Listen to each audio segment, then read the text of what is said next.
Mm-hmm. No, I am not Amanda. But I'm on.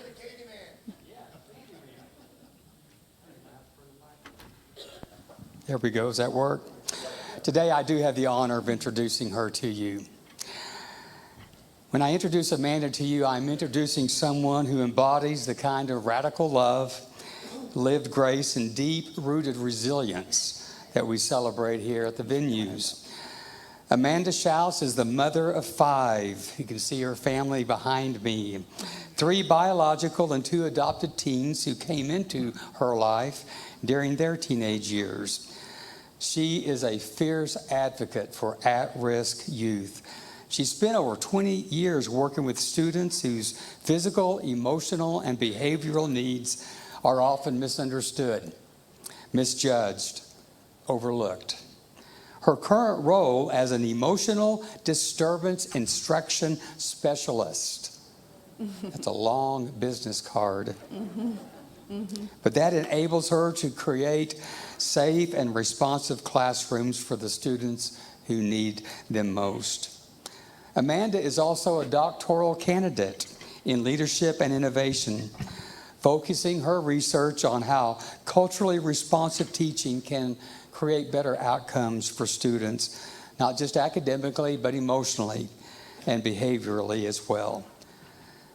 She's combined lived experience with data-driven solutions, because when Amanda says every kid matters, she means it at the policy level and at the personal level. She and her wife are raising their family with honesty, love, lots of humor, navigating everything from teen tantrums and first-time drivers to complicated grief with a grace that comes from knowing that there's no such thing as perfect parenting, just persistent love. Amanda brings both her faith and her full self into every room, including this one. She's a part of our venues community, a voice for inclusion and justice, and a reminder that the good news really is good for all of us. Give it up for Amanda Schaus. Hey, Pastor. Well, hello. Give me just a second. Get myself set up here. How are you today? Good. Me too. Hold on. There we go. Thank you. I can reach the floor here. The table, you know. Well, good morning. Hello. I want to start today with a confession. I am pretty close to Jason Mendoza from The Good Place. If you've seen the show, you know who Jason is. He's a failed DJ. He loves EDM music. He's from Jacksonville, Florida. And he died when he got locked into a safe from a burglary that he was doing. So, sorry you're going to hear all my slurps. When Jason wakes up in The Good Place, he comes to realize that they believe him to be a silent monk, a life that he knew nothing about, but he kind of had an idea of how to pull it off. His name was Jianyu, and that was me. Here's a picture of Jason, and there's a picture of me. That was my evangelical pastors' wives, interns, all of that, Amanda. You just swap out the monk robe for a cardigan and a clipboard, right, full of ministry details and events. And that was it. You add a couple interns, and voila, you have the perfect pastor's life. So that's what I was supposed to be, and that's what I was. Right there, I have no left arm, because in that picture is actually a pretty high-ranking evangelical pastor that's local, his secretary. So we were good friends, and we matched that day. So we had to snap a cute picture to show our big, fancy pastor how cute we were. That was not in my notes. I just saw that picture. So anyway, I thought if anyone saw the real me, the not-so-straight, deeply wounded, not always happy, unique, and quirky version of Amanda, that I would be rejected. So I performed, not even realizing it. I knew what was expected of me as a wife and a mother and as a woman in evangelical ministry, but it was exhausting. But I kept it all together. I longed for a safe place to let my guard down. I was thankful for times I could be myself and decompress. One of those places was in a locker room. I coached boys basketball at one of our local Title I schools here, and those coaches didn't know Church Amanda. So it was kind of a safe place in the locker room to let my guard down, just be free. There was no expectations, and they allowed me to be messy and provided a safe space for me to relax. Similar to how Eleanor and Jason end up in Jason's butthole. You guys heard about this? He has a butthole, right? Bud, hole. You'll see. Here, watch this clip. Now, I know when Jason was told that he was Jianyu, that he had no idea what that was going to look like. But after a while, it seemed like he maybe needed a safe space. And in this moment, him and Eleanor, we'll see another clip later, but Jason had just come out as not being Jianyu to Eleanor. And they were looking for a safe space to be able to discuss what's really going on. Does any of that sound familiar? Expected to be one way and then you go another? So when Jason would arrive to his church experience, the good place, he was told who he's supposed to be.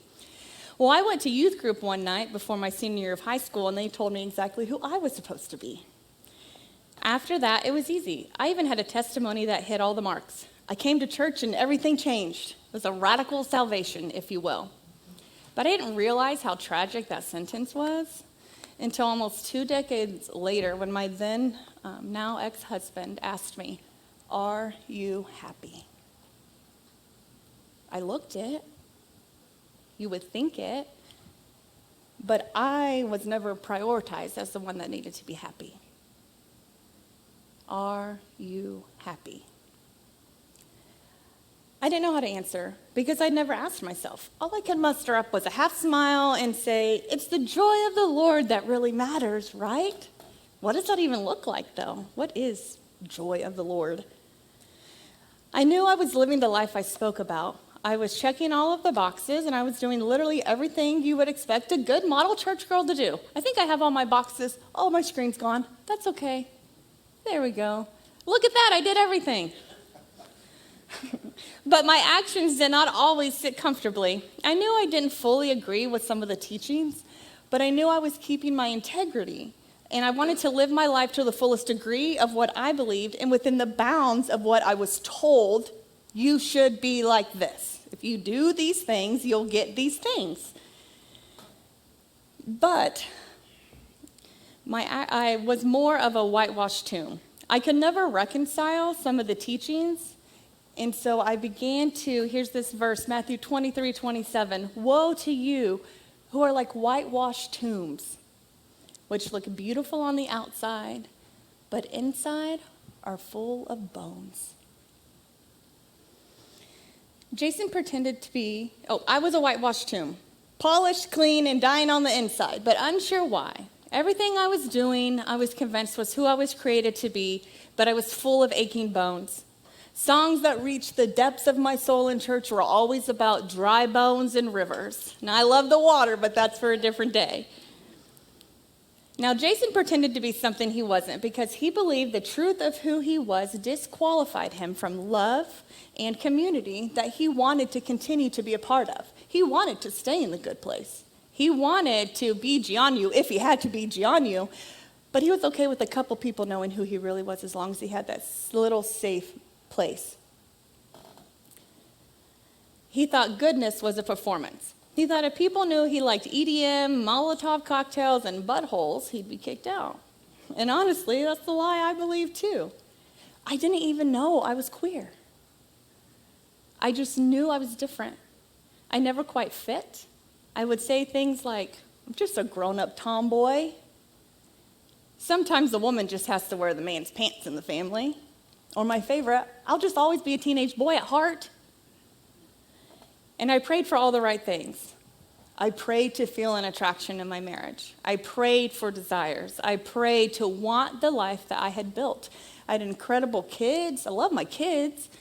But something wasn't quite right. I lived in fear that if the church or people I knew and loved, found out that I wasn't as sure as everything as I looked, then they would just all leave. I would just think, I'm not like the doubts I have when everyone says they have doubts. I want the freedom they spoke of. The world I was living in, like, that wasn't my desire. That wasn't what I wanted. I didn't even know what I desired. But little did I know that one of the best things was about to happen to me. All of those people walked away. Every single one of them. Some at the words divorce, because I left too early. I never let him hit me. I never had an affair. I left before it got that far. So why? I had no reason to divorce my husband in the church. Or would they all leave me at the word queer? And they did. So the few that stuck around after the words divorce definitely walked away a few months later when I met my wife. Friendships I had built over all those years were gone overnight. But if that was easy for them to walk away, then what did we really have? They said they needed space, but then they never came back. And I wasn't living a lie because I was dishonest. I was living a lie because I didn't know I had another option. So sit with that for a minute. I wasn't living a lie because I was dishonest, or I did not have integrity, or I wasn't doing what I said I would do. I was living a completely different life. Some would say I was living a lie. But it was because I didn't have another option. Not because I was dishonest. Not because I was malicious or I wanted to hurt people or I decided to take this guy and drag him through the mud. Not at all. I was just doing what I was told was best for me and what God wanted. I didn't even know myself that I was living a completely different life than I had ever wanted. I just knew what I had just wasn't it. Every room I walked into felt like it just wasn't quite made for me. But there I was. So here we are. There was my bed, and I just laid in it. But I did hold on to this one verse. Psalm 39. You have searched me, O Lord, and you know me. For you created my inmost being. You knit me together in my mother's womb. I praise you because I'm fearfully and wonderfully made. You see that verse in a lot of nurseries. A little baby section in the stores, knit together in your mother's womb. The verse wasn't comforting to me because some magical God put me in my mom's womb.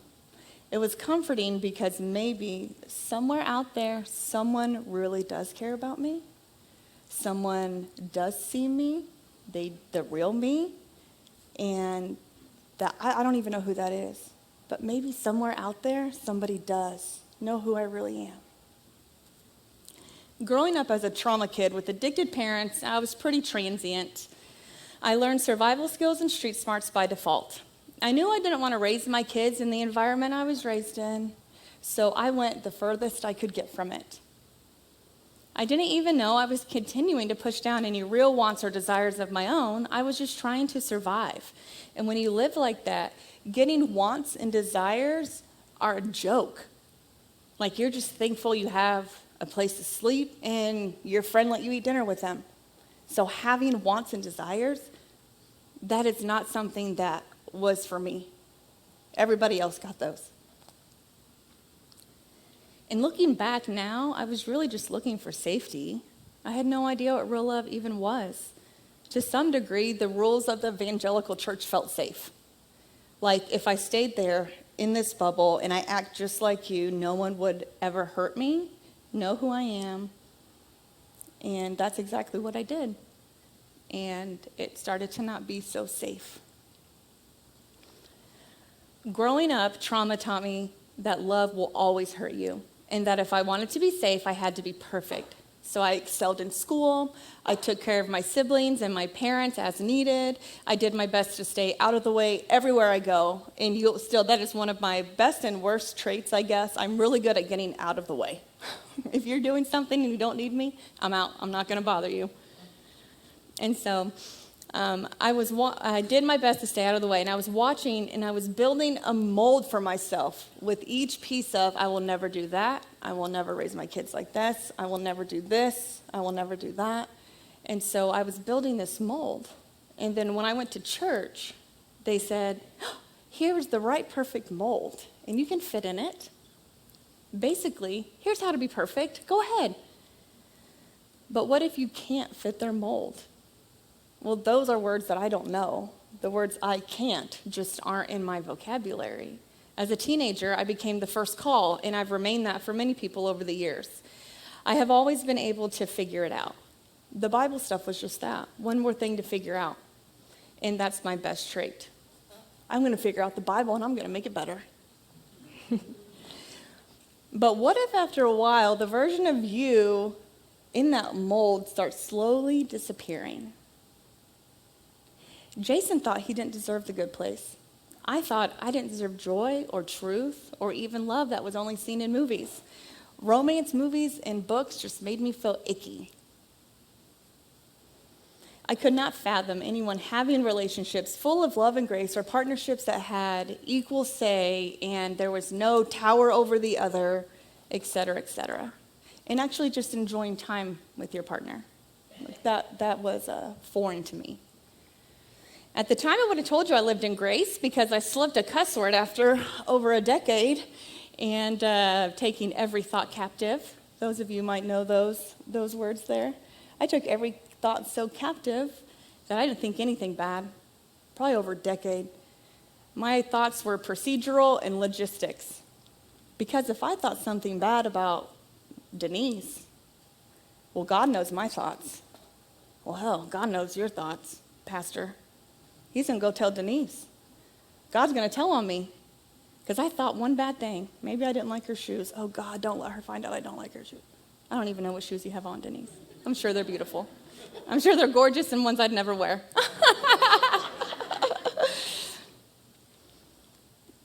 But my anxiety grew and grew and grew. So my thoughts became less and less.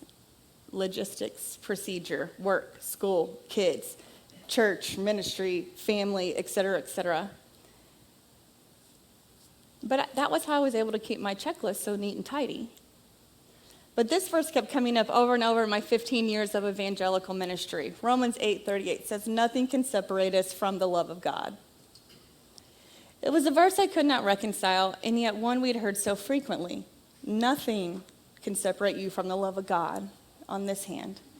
But over here, you have to reconcile because you cannot have the love of God because you are separated from God. Oh boy, no, nothing can separate you. But yeah, you have to accept the Lord, dear God. We started doing this to take numbers of people coming to salvation about 400 years ago. We need to know, right, Pastor? But it says right there, nothing. Not your sexuality, not your past, not the parts of you that you think are so, you can't even figure them out yourself. Not your own innocent ignorance, not your own self-doubt. And here's the twist in The Good Place. Jason, this chaotic, impulsive dude, ends up deeply loyal, sacrificial, and kind. He did all sorts of things before he came to the good place, and he grows the most when he stops pretending and he leans into community. When Jason was explaining to Eleanor who he was before he came to the good place, when he came out, if you will, she was thrown off by his ability to lean into Jianyu and still find ways to help the good place community without being Jason. He wasn't necessarily out as Jason at the time. He was still himself all along, and he was using his crazy life experiences to help others. Here you're going to learn a little bit about how Jason helps and how he lived his life. Let's watch this. No. So as you can see, Jason lived many lives before he got to the good place. And while I'm proud to say I never sold fake drugs to college kids, or real ones, no drugs to kids, I do relate to Jason. Even as Jianyu, he was using parts of Jason's life to build community. And Jason seems like he would have been in my circle of friends once upon a time. I can relate to this because my wife would tell you that I too am very loyal, sacrificial, and kind, yet also very chaotic and impulsive. And I blame my super awesome neurodivergent brain for that. I tell you what, being a high-functioning, twice exceptional adult is difficult. There's no playbook for this. You can Google all of that later if you want to. It's really fun brain I've got up here. Jason finds purpose not in being perfect, but by being honest and loved anyway. And I saw that in my life too. When I came out and I stopped performing the show that I didn't even know I was putting on, it was like I was finally able just to live. Just live. Stop being a certain way and just live. When I accepted that I'm a queer woman, created in the image of God, beloved and whole, I finally saw the grace I'd been preaching about my whole life reflected in myself. I'm finally able to settle into real love and not just spend my life trying to be safe, but actually being loved. I ran across a John Steinbeck quote that I jotted on a sticky note and I stuck it next to my computer on my desk about 1.5 years ago. And Jason says something similar. Jason says, sometimes you have to do a bad thing to realize you could do a good thing. And John Steinbeck, his quote says, now that you don't have to be perfect, you can be good. Now that you don't have to be perfect, you can be good. That's what I was missing all along, a full life. I remember telling my sister that I had met someone, and it was a woman. I was standing on my front porch, and she was standing on my sidewalk coming up to my door. And she said, "Are you gay?" I said, "I don't know, am I gay?" She goes, "You're not gay, are you? I mean, it would make sense." And then I went, I might be gay. I mean, I definitely think I love this woman. But does that make me gay? Right? I said, sure, I guess so. I guess if that's the definition of that, then yeah, I guess I'm gay. And that was it. That was my bad thing. I had to do a bad thing to realize I could do a good thing. My bad thing was that I loved women. And it was only bad because of the community I had surrounded myself with. But my bad thing was so settling to my heart, it just made sense. So much of my life made sense. All the pieces that I thought were just different or wrong suddenly fit right together. The piece everyone talked about, this is it. Grace. So what does grace look like? If there are no separations from God, and He loves you fully, no matter what. This is what grace looks like. I think I've got my slide up there. Click. Oh, there she is. There's my wife. She is grace in human form. She is relentless in reminding me that I'm lovable as is. She helped me see myself through the eyes of a God who never wanted me to change, never asked me to change, never created me a different way, never had an intention of me spending my life in a heterosexual relationship. This is how I was created. I am whole just as I am.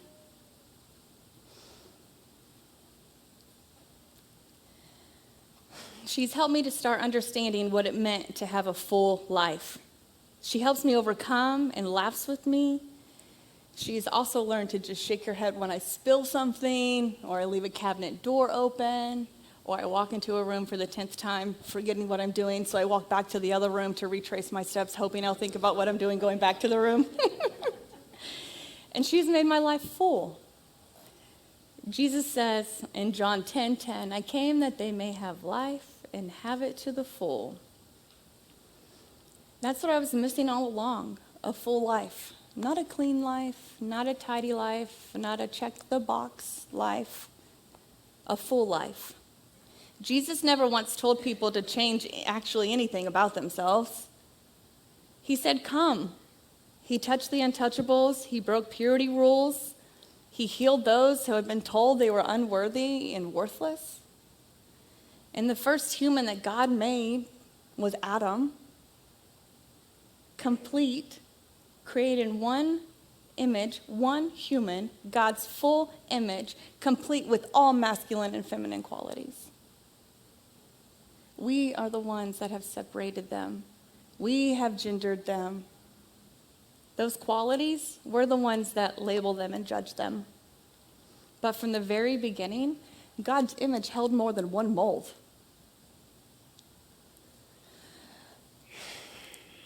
So here's what I want to say to you.